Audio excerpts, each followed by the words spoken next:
Hey, this is Robert from The Lion Show. Today is a cool episode. We talk about personal development, we talk about health, wealth, and love. We talk about habits, we talk about how to change your life. And it's just an amazing interview that we did. He's a fellow podcaster, so we also get into his personal development podcast and his Next Level University. All right, so without further ado, enjoy the show. Hello and welcome to The Lion Show. It's your host, your favorite business coach, Robert Lyon. Today, we have the great pleasure of talking to Kevin Palmieri. He's a podcaster, got Next Level University. He's just doing great things out there, man. So why don't you kind of introduce yourself and tell everybody who you are and what you're up to? Yeah, so thank you, Robert. I appreciate it very much. I am Kevin. I am the host, the co-founder, and the CFO of Next Level University. We are a global top 100 podcast. We just crossed our 1,000th episode. We have listeners in 125 plus countries. And at this point, we are blessed enough to be able to do this for a living every single day. So our goal is to put holistic self-improvement in the pocket of every human every single day for free. See, that's a big ass podcast. I told you. Yes, you did. Yes, you did. No, so what is holistic? What does that mean? Let's dive into that a little bit. Yeah, holistic from our perspective means health, wealth, and love. I found financial success. I mean, I've really had all success throughout my life in different portions, but when I was the most quote unquote physically with my health successful, I really wasn't. I looked really good because I did a bodybuilding show, but I wasn't healthy. I was suffering. When I was the most successful in my relationships, I gave up a lot of my friendships. I didn't make a lot of money because I was focused on my relationship. When I made the most money I'd ever made, everything else burned to the ground. So our goal, our thought process is really, how do you get better at health? How do you get better at wealth? And how do you get better at love together so you can actually have a fulfilling, quote unquote, successful life? And that's what the next level is, right? Having good health, good wealth, and yes, you got a good relationship or a good love going on in your life. 100%. I love that, man. That's fucking cool. You're fighting the good fight out there. So I think we're trying. We're trying. Yeah. It's hard because personal development isn't super sexy, and we don't say stuff that's super sexy. We're very much about the fundamentals. There are certain things that will get you results eventually. There are certain things that look very sexy that aren't really going to get you results, but they sound really good. And we stay away from those. And we just say, our approach is this, Robert, heart-driven, but no BS. I love you enough to tell you the truth. And I'll tell you about what I suck at. I'll tell you about what I'm good at.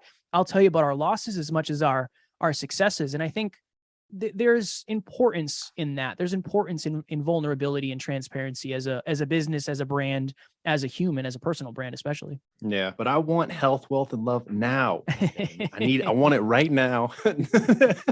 I wish it was that easy. True, man. So how long has Next Level University, how long have you guys been doing that side of the business? And is it like a group coaching thing, or kind of people come and they learn from you and they experience, what they can do to improve their life? I started the podcast by myself. It was called Hyper Conscious, the Hyper Conscious podcast. I started in 2017. And then Alan and I were on the phone with one of our mentors, Evan Carmichael, and he said, you got to change the name. I don't know what that means. Nobody knows what that means. So we went to Next Level University, and our business is set up in an interesting way where, we started as a podcast, but we have a very, very, very tight business behind the scenes. So our goal is to add value every day for free. Cool. If you have extra money that you're looking to invest in yourself, we have group coaching. Awesome. If group coaching isn't enough and you want more value, we have one-on-one coaching. Awesome. If you have a podcast and you don't know what to do, we have podcast coaching, right? We have web services, we have social media. So it really started as the podcast. And then we were like, well, how are we going to make money and actually make this a living? What are the problems that we had as entrepreneurs that we can solve through our own experience? And that really became the crux of our business. I mean, it's important though. Like the curse of knowledge, right? Is that once you learn everything, you assume everybody else knows it, right? But then once you really get kind of sobered up and you realize like there's a lot of people out there that are struggling. They don't know. They haven't read all the books I've read. They don't know all the things I've done. And if you can actually help them and add value to them, that's powerful stuff, and you guys have kind of amplified that. And I mean, you guys have interviewed some really cool people on your show. So you're doing big things. And so I just want to, I appreciate that. I appreciate that very much. Big ass podcast. So when you're doing these things, like it's really hard to get someone to actually pick up a new habit, right? It's hard to get someone to actually want to improve their lives. But I assume, you know, when people get excited about your program or they've been listening to your podcast and they're like, I want to improve, you know, they got a pain point, they got a problem, but where do you start with people? How do you start having them improve their lives? Like, what does it look like? Yeah, we start at a very deep level, which a lot of people don't. A lot of people just give you habits and tactics. We Right. start at the identity level of, okay, who are you as a human being?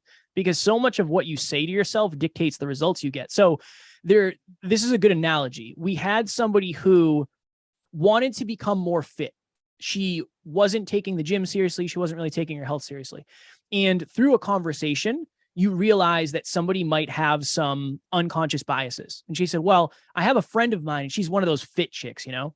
And right there, it's like, what is that though? Why do you have such a negative association with a fit chick? What does that mean to you? And she, at an identity level, had an aversion to whatever that is. So you have to break through that and then have the identity become, I am the type of person who takes pride in my body. I am the type of person who exercises daily. I am the type of person who is an athlete. A lot of us are looking to change our behavior, but it's easier to change your behavior after you've worked on your identity. So that's where we start. It's very much it's deep. It's a deep dive into who you are as a human being. And I think that's why we've been able to help so many people is it's not a 5-step thing. It's not a 10-step thing. It's who are you as a human being and why are you getting the results you're getting? If we can figure that out, we can really, really work on the other stuff. And this is what I'll say too, Robert.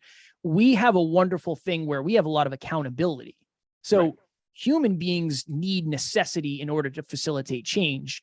Everybody on our team that works with NLU, we all have a habit tracker where everybody can see the habits I'm doing every single day, and they can see whether or not I did it. Having public accountability is another wonderful way to really, really pick up a new habit. It's just a lot easier if there's the necessity of failure and other people can see it. It helps. Yeah.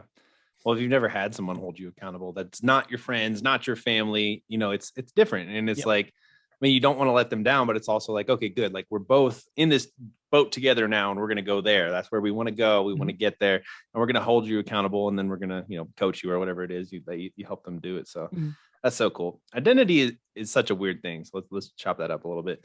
So I did sales for a really long time. I read, you know, every sales book or whatever. And there's this one called The Ego Effect. And he basically says that if you want to be one of the best salesmen, you have to create this alter ego, this other identity that's like a cutthroat or whatever it is. Like, you bring in the money, right? So I started experimenting that. And that was my first kind of dip, I guess, into creating alter identities. And as you learn more about the identity of you as a human being and as people, it gets so profound because if you identify with something, then you become that thing, right? So if you can identify with something that you're not, you got to play a little bit of fantasy games, maybe with yourself. You can manifest and change your life dramatically, just by identifying, I'm somebody who's got a little swagger, or like I'm somebody who's positive. I'm somebody who's not depressed.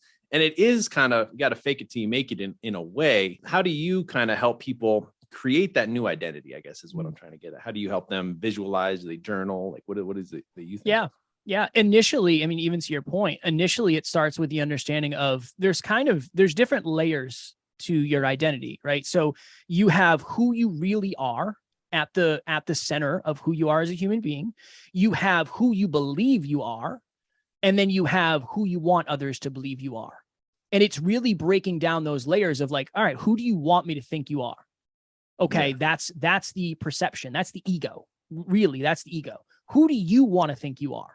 Well, I want to think I feel like I'm very consistent. And it's like, well, who are you really? When's the last time you tracked a habit? When's the last time you went to the gym? A lot of us say, I'm into fitness. Awesome. When's the last time you went to the gym or exercised or weighed yourself or whatever?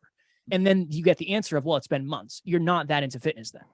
You're not that into health.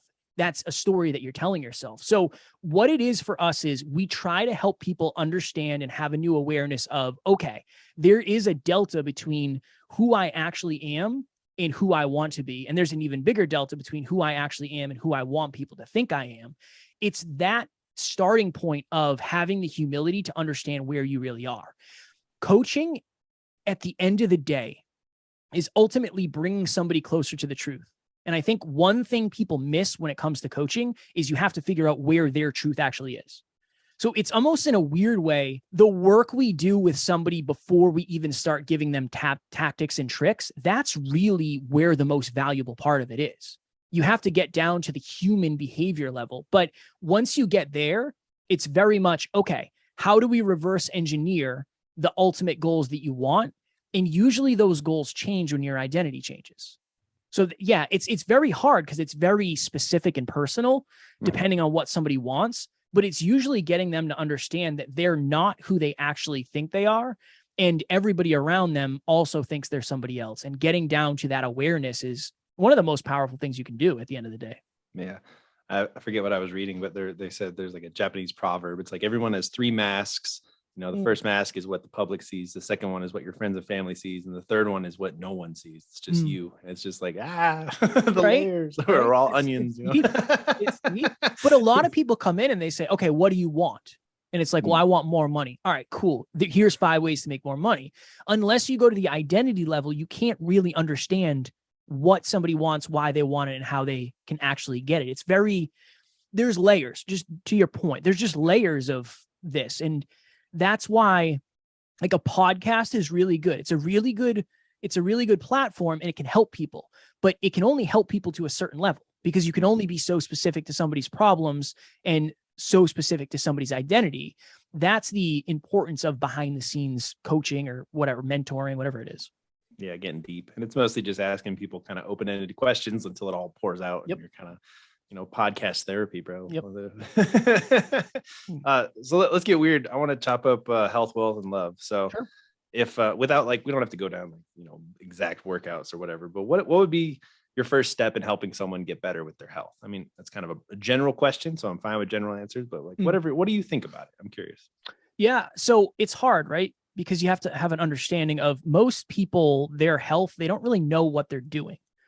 And I think a lot of people dive into like, okay, this is the diet you should follow. This is my initial thing. Start weighing yourself. That's it. Simple.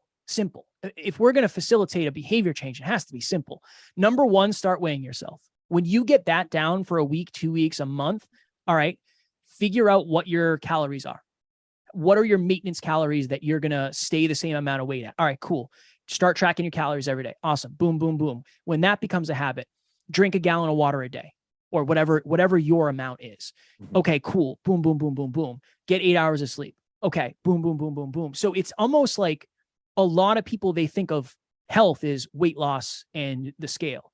I think of it as mental, physical, emotional, spiritual health. Yeah. Right. So are you meditating? That's good for your health. Are you sleeping 8 hours a day? That's good for your health. But the initial thing is always the easiest thing for me, Robert. It's whatever the most sustainable is. So tomorrow when you wake up, get on the scale. If you're already getting on the scale every day, what's that next habit? Maybe it's exercising 30 minutes a day. So that's really how it starts. I think people, myself included in the past, I think we overcomplicate things.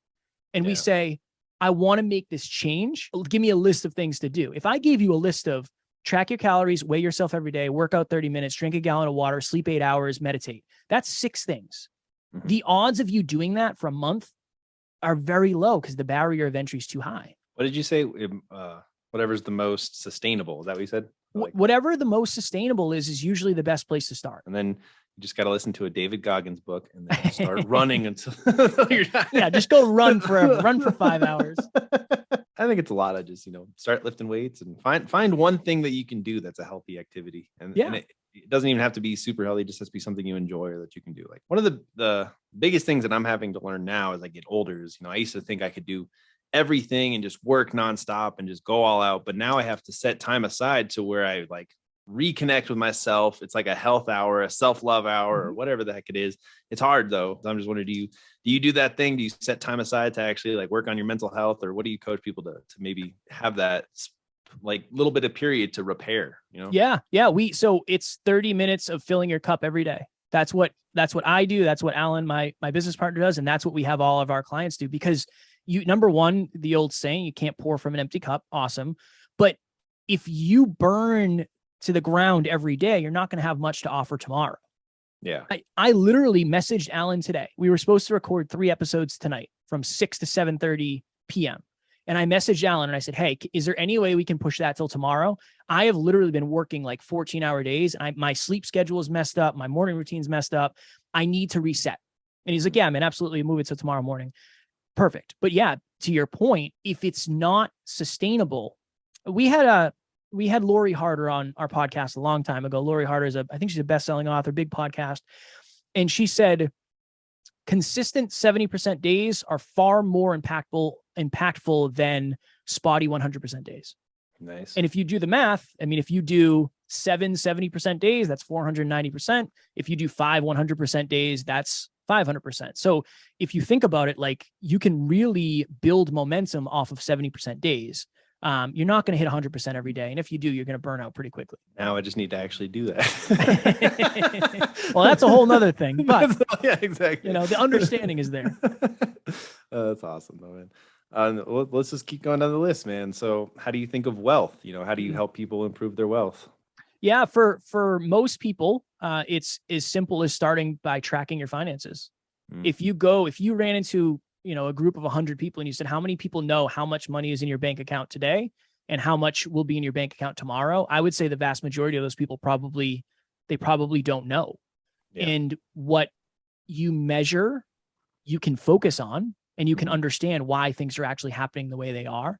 Another thing for us is, and you don't always correlate this, but learning for 30 minutes a day. So yeah, you're filling your cup for 30 minutes a day, but you're also learning for 30 minutes a day. Why? Because when you become a more competent, knowledgeable human being, you can add more value and ultimately make more money, right? So that's always the first habit I tell people. Start tracking your finances. I got a message yesterday from an old client. Yeah. When her and I started working together, I said, how much money have you made in your business? And she said, I have no idea. And I said, what do you mean? She said, I haven't looked at my business bank account in years. And I said, okay, why not? She said, I'm afraid to see the number. And I said, okay. I got her to the point where she looked at it, and I think it was like $23,000. And she sent me a screenshot yesterday. She now has $78,000 in her business bank account. Never would have happened if she didn't at least have the awareness to understand how much was in there and build that new relationship up with that. So it might sound overly simplistic. And if you're at the point where you're tracking every day, then there's a lot of other things that you can do. But it really is that habit, that one habit that brings you awareness will ultimately help you make more aligned decisions. The way I think of it is, it's so funny. Like you're probably like me, we've read all the books, we do all the things, whatever, we've consumed all the information. And then the simple things, it's always the simple things. It's like for health, eat less, move more. For wealth, it's, spend less and make more. Yeah. But my main things are pretty simple too. It's just like, spend less, make more, but, track your money. Yep. Create constant opportunities. Always be making offers, creating new opportunities, and then just get the fucking money. That's like my simplest list. It's like a lot of people don't stop and actually get the money. They just keep building and keep fucking around and keep doing weird shit. It's like, stop, get the money, get the dang money, and then keep building opportunities, keep tracking your numbers, and you'll keep going. Yeah. It's not sexy, right? Like the successful habits aren't necessarily sexy. They've been written over 1,000 times in just different words. And if financial freedom is making more money, okay, 3 steps: make more money, spend less money than you make, and invest the difference wisely. That's it. Yeah. That's all. And then there's like, are there subcategories of crypto? And yeah, there is, but it's all the same fundamentals, and everything else. You can't build on what you don't have. So if you don't have the fundamentals down, it's very hard to build extra branches off of the tree that isn't there yet. And then you forgot a thing: make TikToks in your Bugatti. That is definitely a business plan. It works for some, not for me. And then what's your recipe for love, man? How do you help people find better relationships and that sort of thing? Yeah, it's the simplest habit ever that I think goes such a long way. If you're in a relationship, every night before you go to bed, say one thing you're grateful for about your partner. Simple. That one habit that takes all of a minute can bring up conversations that you never would have had. Another great thing for that is do a weekly check-in where Robert and I would sit down at the end of the week and say, what's one thing that I did this week that you want more of? Right. What's one thing that I did this week that you'd like less of? What's your highlight of the week? What's your low light of the week? Boom. That is creating the prompt to have a deep conversation about your relationship where you might be afraid to bring those things up and give that feedback. So that is a wonderful, wonderful habit to have. And one of the things we talk about often is the truth dial. If you want your relationship to improve, most likely you have to be more honest in it. That is, again, it's a fundamental, it's simple. And there are a lot of tactics, but that really is the through line of you have to express your truth in a patient, non-ego way. You have to be vulnerable, and you have to make sure that you're meeting your partner's needs as consistently as humanly possible. If those are important pillars for any successful relationship, really. Yeah. I would just add, you got to work at it. That's all there is Of course. to it. You know, if you're lazy with your relationship, then they'll go somewhere else, and you just Yep. got to do things and, you know, get out of your comfort zone and just, you know, we're all so like self-obsessed. I feel like the world of nowadays, we got to care more about other people, reach out to other people. We got to be the one, like, if you want to have a relationship with someone, you got to call them too. You know, I know the phone goes both ways, but if you're actively reaching out to new people, new contacts, staying in contact, you're going to have a richer life. You know, you're going to have more variety, more people to help you when you need help. And, you know, you're going to be able to build better things. So it just goes all over the place, fam. Let's talk about your podcast now. I kind of want to pick your brain on, you know, like when did your podcast really start to take off, or, you know, when did you kind of start to see some success from it, or what was that like? Oh man. I would say for us, it felt like it was taking off when we started getting big guests and big mentors. Like we worked with Evan Carmichael, Dave Meltzer coached us for a couple of years. So that's when things really seemed like they were taking off. But I think when we actually started to have proof of concept around making money, I understand at a deep level, listens are great, but if you're not able to turn listens into dollars, you can have millions and millions and millions of listens, and it really doesn't matter.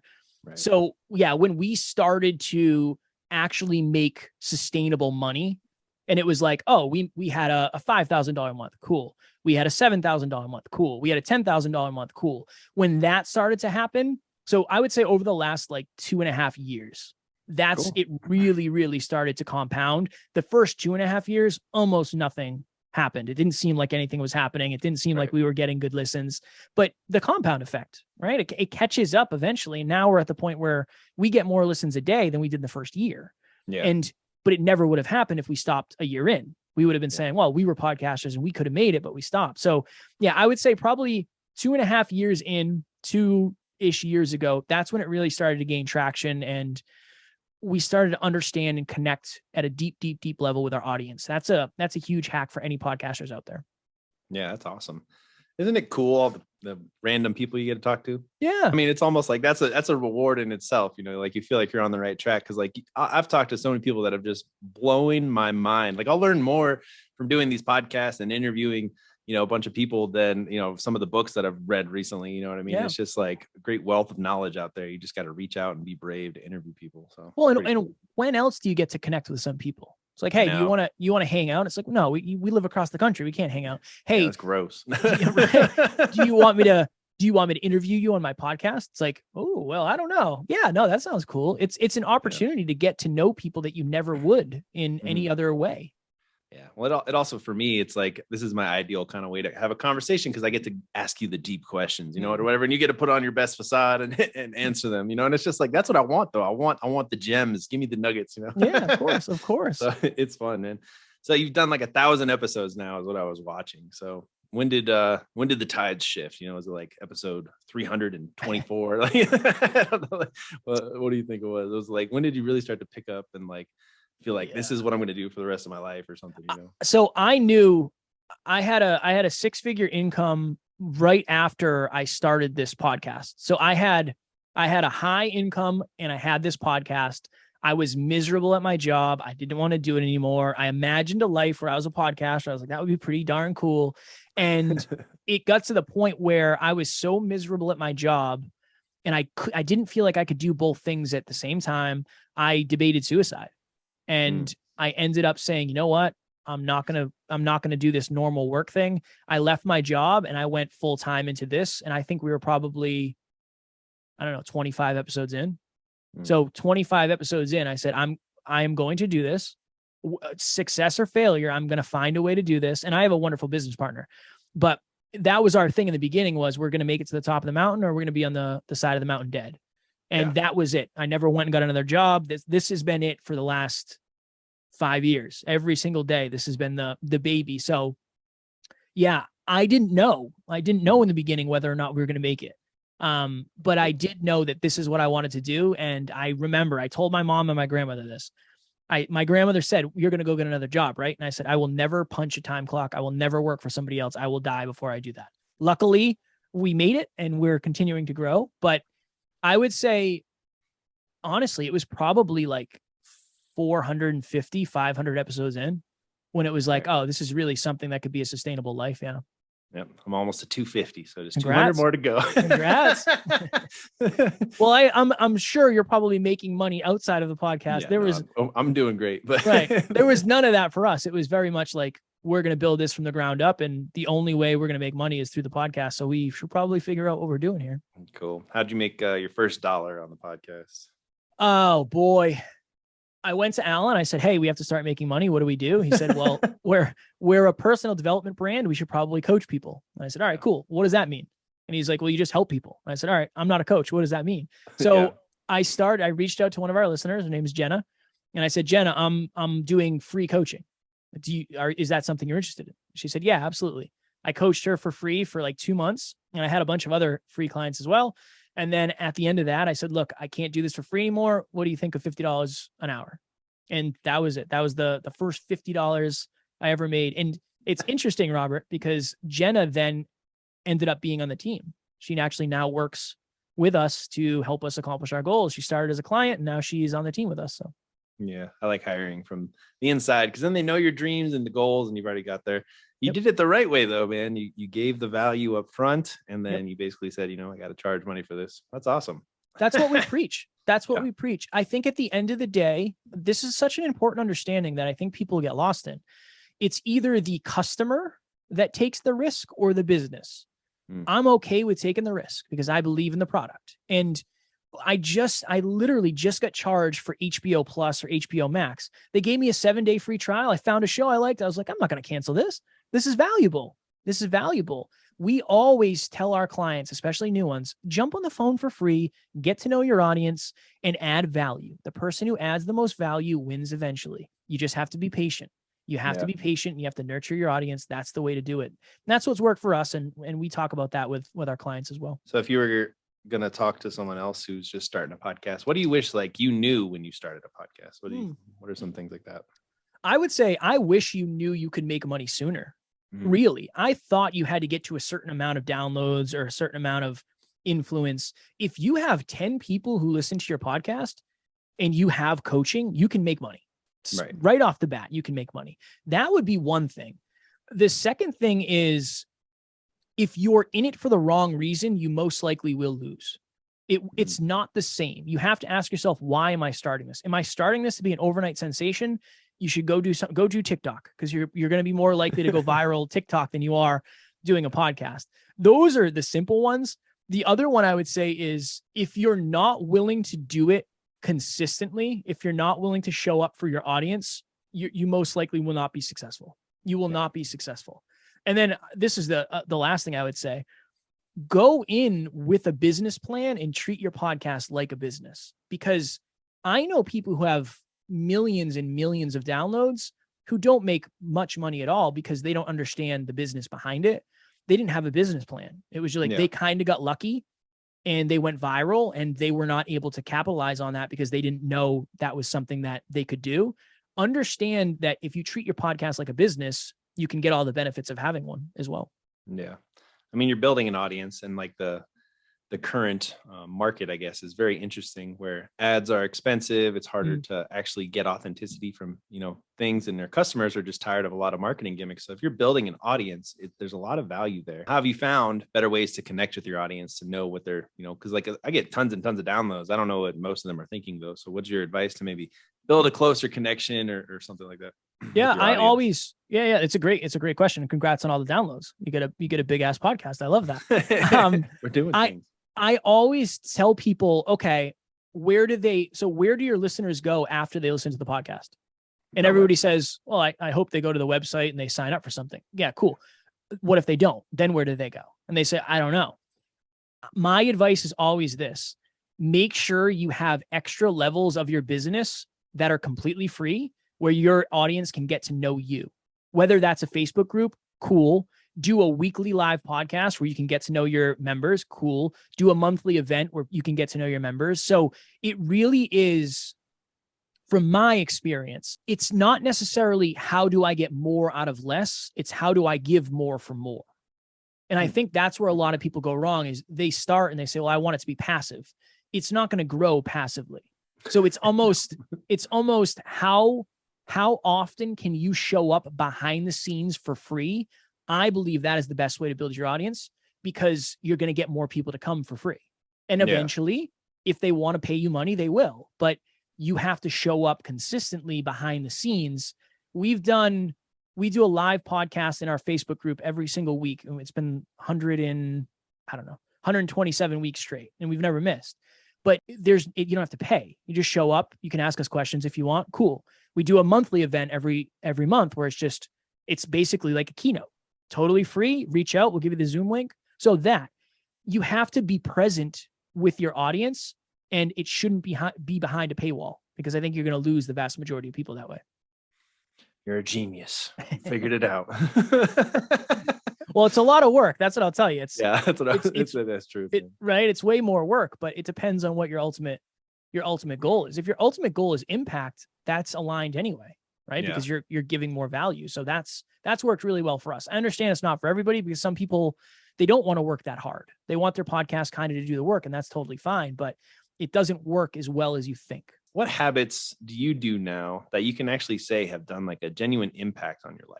Like, what are some things like that you actually do that you can say, this is helping me? I think I track 22, 23 habits a day, every day, Monday through Sunday. That's my jam. I like doing that.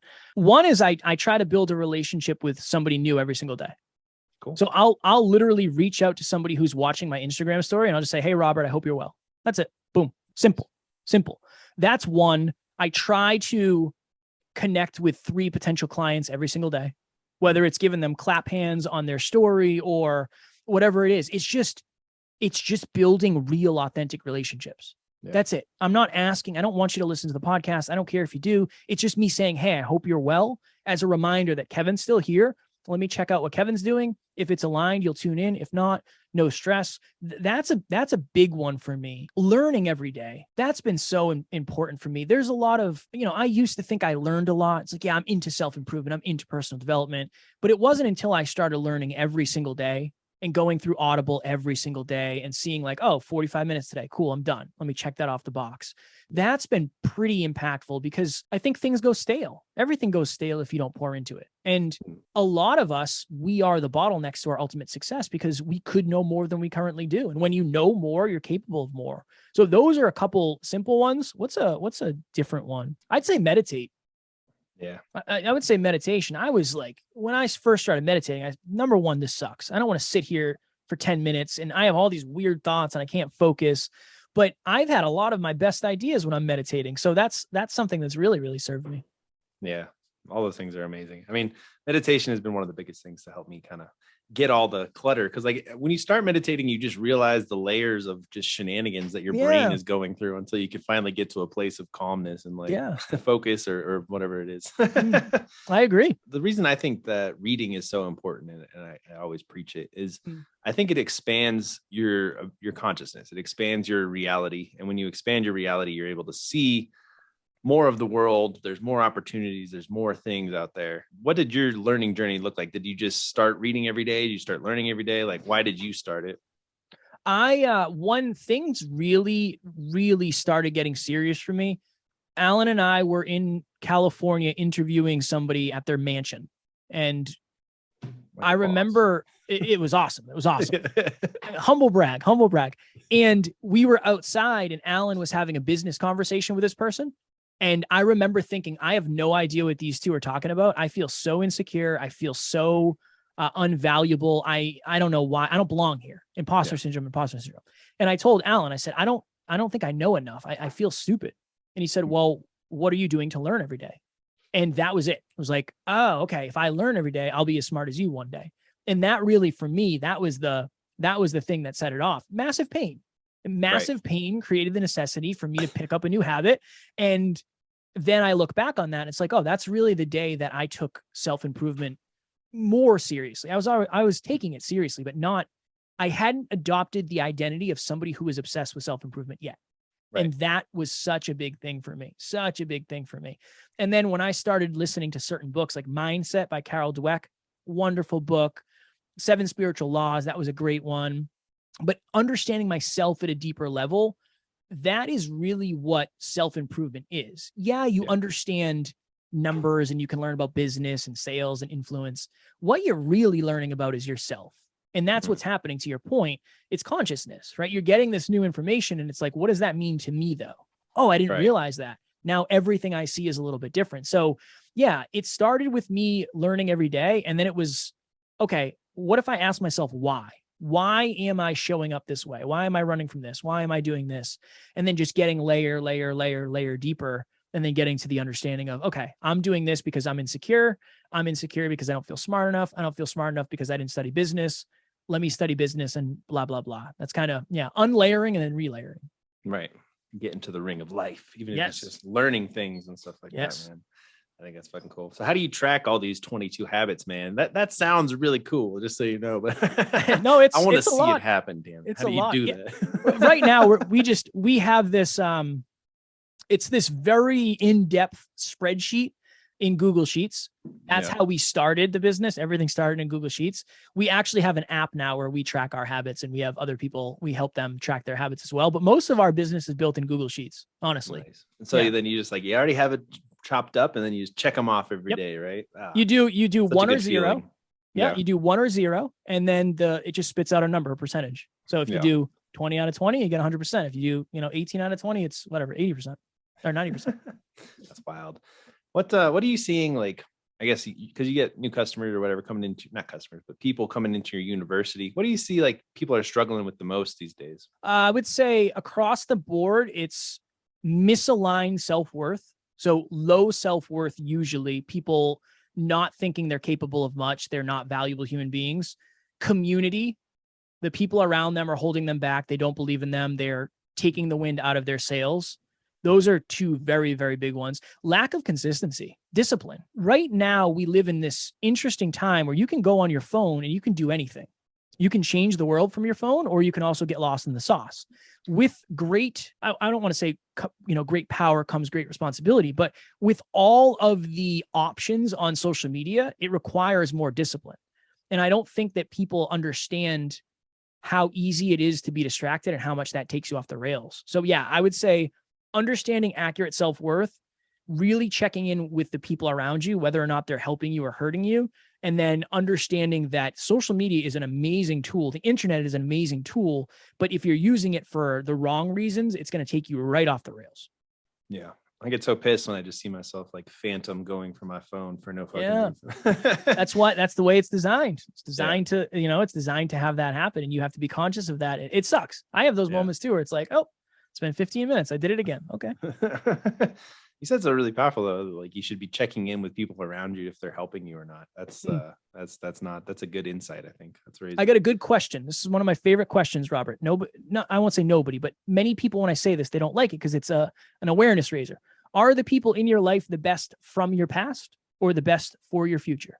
Did you used to do things? We used to go to college. We went to high school. We went to middle school. We used to party. We used to do this.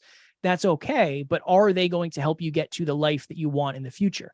If not, that's something to at least look at, and you can decide what to do with it. But that awareness can be painful, but it's also very powerful. Poke me right in the feels with that one. It's so true though, man. Because especially if you're a personal development guy, it's always about like going forward, improving yourself, constantly improving yourself to make yourself better and have a better life. Like that's the thing I think that people don't get. It's like, if you actually work on yourself, your life will get better. Things will get better. It's like this crazy concept that if you spent time to just make yourself better, worth more, and like you just invest in yourself as opposed to just wasting your time and doing dumb stuff, like your life will get better. And it's hard to really communicate that connection. I feel like to people almost, it's like, look, if you take care of your health, you focus on the numbers and you find better relationships, like your life will genuinely get better. It might not be instant. That's the problem. Everybody wants instant gratification. You know what I mean? But it won't be instant. It won't be. No, it's a hard, long run. And I think the other part of it is you have to have, I don't know. I wonder sometimes if people forget what process because even when you're asking me, it's like, well, start measure your weight.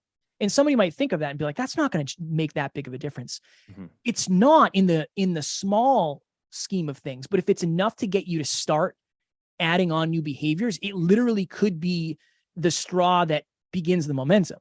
Yeah. Right. That's why I try to give advice based on like, not where I am. My fitness goals are going to require a different thing. I do 10 rounds of boxing every day. Like that's different. You shouldn't do that. That's going to be so hard for you to do in the beginning. But if you don't have a scale, right? But if you don't have a scale, buy one. That's a great place to start. It's simple, sustainable, and it can compound if you do it long enough. Yeah. And this kind of brings you to a thing I learned from Sam Evans, but it's like when you start something new, it's the problem between the amount of time that you're actually going to see a result and the amount of time that your memory will remind you that you have to keep staying on that track in order to get there. Because by the time you actually get the results, you'll forget all the work that you did. Yeah. And if you forget though where you're going, you're just kind of out there doing stuff and you're like, why am I even doing this? And then you'll start doing other things. So that's why, like we talked at the beginning, having accountability is really big. Actually, let's step into that. So you said a couple cool things. You said you had a mentor really kind of coach you for your podcast and help you just get a business idea. And then you found a really good business partner who's doing the business side while you do the podcasting side. So how did you find those people? Like, I guess, do you have any tips even on finding good partners and good mentors? Yeah. Almost all of our mentors told us we were crazy for partnering up as a business. They said, look, business partnerships almost never work.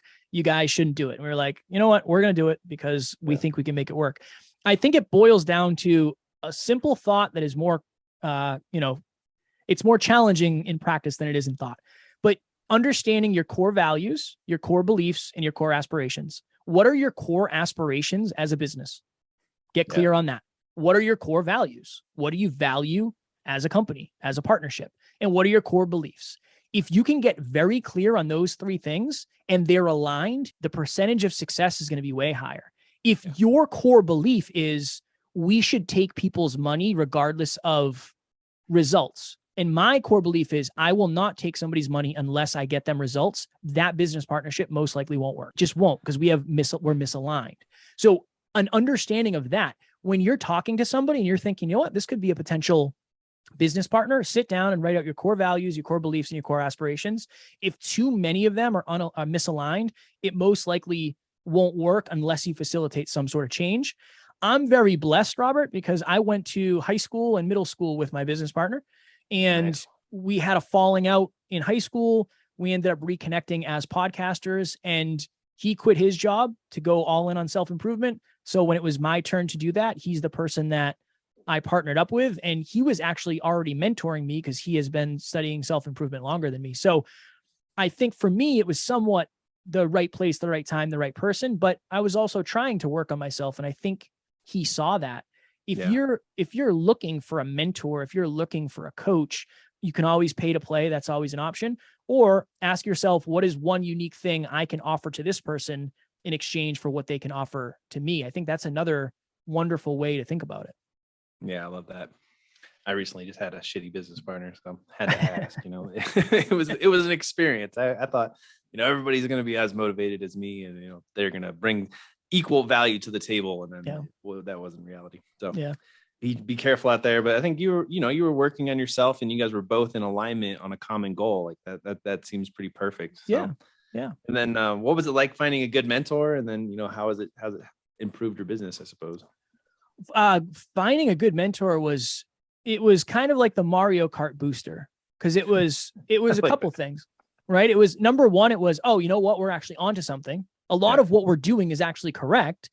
And then it was also, oh, I never thought of that. I didn't think of it that way. This person has already stepped in that mud. Let's help. They're going to help us avoid that mud. So yeah, I think a lot of it was confirmation. It was, this is actually something that can work. And the other thing was, it was just highlighting things that we may never have seen until we cross them.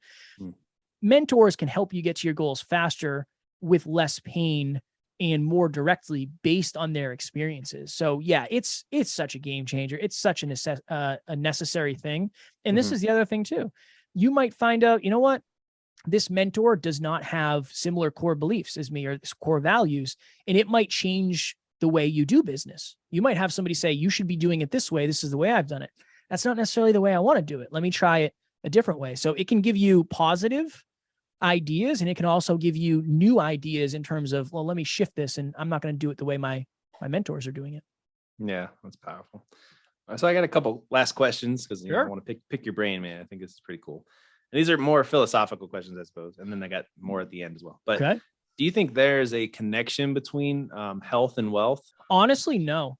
as much as I'd like to think there is, I know people who have been very, very, very successful while quite literally running their health into the ground. Yeah. So I think you can become very successful without being healthy, and you can become very healthy without being successful. I would say the connection is really there if you're intentional about it. Yes and no. If you're healthy and you're optimizing for your health, you're probably going to be more capable at making money. But I don't think it's directly correlated. No. Yeah. It's just kind of something interesting to think about. I mean, like it. If you have more energy, you're going to be able to do more. And then also if you live longer, you'll have more chances at the plate, That's a fact. Yeah. Yeah. But also when I'm making the most money, I'm probably the most unhealthy. It's very interesting, because you're just going. So yeah, it's an interesting balance, I guess. Would you have any advice for someone who's going to start a new business or is thinking about doing it? Oh man. Number one would be just get proof of concept first. Make sure that your business is actually viable and it's going to work. And then I would say, even to your point, go find somebody who has done it and let them mentor you. It's when I'm watching, I like Shark Tank. I'm a huge fan of Shark Tank. And my thought is always, okay, if you give this person 10% of your business, will they bring you 11% or more? Understand that if you have somebody in your corner who can help you, that's already done it, it's probably worth paying to get that help, depending on where you are. Why not? Go out there and be brave, but do it smart, Yes. Yeah, definitely. Before we kind of wrap up, I got 2 questions I ask everybody, but before we do that, what are the best ways for the listeners out there to kind of get in contact with you and get into your world? Yeah. So we have a podcast. We do 7 episodes a week, every single day, called Next Level University. We're on all the podcast platforms as well as YouTube. And if you want to reach out to me directly, Instagram is a great way to do it. My handle is @NeverQuitKid. Nice. Well, I got a couple more podcast questions now that you said that. So how long have you been posting every day? So I occasionally miss. I don't get 100% every single day, but I would say probably the last 3 years. Yeah. I'm just curious because I've been, it's a rodeo though. You got to edit, you got to publish it, blah, blah, blah, blah, blah. Yeah. Does posting every day, have you seen like a massive spike in your growth? Yeah. Growth. It's not directly correlated. Like if you go from 1 to 2, you're not going to double, right? So if you go from 1 to 7, you're not going to, whatever that is, 7X. But what I will say is I've seen a drastic uptick in mastery. Doing 1 episode a week, all things considered now is simple for us. Yeah. At one point that was me spread too thin. I couldn't handle it. Now I did 26 podcasts last week. That's so much output. But I never would have been able to do that if I wasn't doing 7 episodes a week to prove that I could actually do it. So yeah, the listens have definitely increased. The mastery has increased and compounded way more than the listens. That's cool. I like kind of thinking of podcasting as an art. You got to take your time to make a brilliant podcast or whatever. It's a lot of work, man. It's different too. So yeah. And then do you have a team or is it just you or what's it look like for the podcast? Yeah. We have a 17-person team. So everybody has their. Yeah. So we have an editing team who does all the audio editing and the video editing. We have a social media team who does that for clients. So yeah, we have a 17-person in-house team right now. That's fire, man. And then you guys are editing and clipping them and putting them all over social media, all leading back to your next level. That's awesome, dude. What's your customer avatar? Is it are they depressed? Or they just want more self-improvement? What's it kind of look like? Yeah, it's somebody who identifies as a dream chaser, usually somebody who is fresh out of a job or wants to be out of their job into their own thing. Cool. Somebody who needs or feels like they need more confidence. Somebody who has a low level of self-worth. That's where I was when I started this. And it's usually people who are very, very, very humble, which I'm so grateful that we have such an amazing community. But other than that, it's typically been women or humans who identify as women. We have a more female listener base than anything else. And that was definitely a surprise in the beginning. Yeah. Well, you're fighting the good fight and helping people to improve their lives, man. So I appreciate it, brother. I think that's freaking cool. I appreciate it. The last 2 questions that I ask everybody that comes on before we kind of get out of here, and we kind of dipped into these a little bit already. So the first one, the context is I'm writing a book about money. So just do you have any tips on, how to make more money or how to lose less money? Anything that would be helpful for the audience? Yeah. One question, do I want this or do I need this? If you don't need it, you don't necessarily need to purchase it. So that's one easy way to to save more money. Make more money. It's going to be generic, but add more value. Add more value. Don't think about how do I make more money. Think about how do I add more value to people, and they will exchange money. And then try to focus on building one new relationship every day. You never know in 5 years how many people are going to reach out to you and say, "Hey, I saw that you have this new blank. I'm interested in it." You just never know. Yeah, you always get your money from somebody else too. So it's good Yep. to have those connections. And then the other question is, what motivates you? What really gets you fired up? What gets you going? I believe that if there was more self-improvement in the world would be a better place. I think there's a lot of ego, there's a lot of negativity, and there's a lot of people who don't care about other people. And I believe if that shifted just a little bit, the world would be a drastically better place. And that's, you said, we're fighting the good fight. That's why we're doing it. The higher level, the higher the personal development set point of the world, the more positive the world will be. I really believe that. And that's the good fight that we're fighting. Sorry, this is one more question, but how did personally, what was it like for you to be able to put your ego to the side and like just say, look, I'm going to be a personal development coach. I'm going to help people, because I mean, personal development is a never ending journey. You could always say you're not quite good enough. Like, what was that kind of like? How did you, I guess you helped them for free, right? And that's kind of when you charge $50 and you built it up. So we kind of went into that, but do you have any other thoughts on that? In the beginning, it was scary. It was survival. Like, if I don't do this, this is going to fail dramatically. And then from there, it was, well, we're actually facilitating some sort of change, and I can actually help somebody by being a humble human being and sharing this with them. And I think the other thing too is, at the end of the day, I make mistakes just like everybody else. I'm not perfect. I struggle, and I've had people help me along the way. So yeah, I want to share as much as I can for free and just add value. If that's what I'm known for when I leave this earth, adding an insane amount of value, I think that's pretty darn good. Hell yeah. And then boxing 10 times a day or whatever. yeah, that too. All right, man. Well, it was a lot of fun having you on the show. I appreciate it. Any last thoughts before we end this? I just appreciate the time. I appreciate the questions. I appreciate the energy. I appreciate you having me on. All right, everybody. Thanks for listening. Be sure to like, share, subscribe, do all the good stuff, and talk to you in the next one. Bye.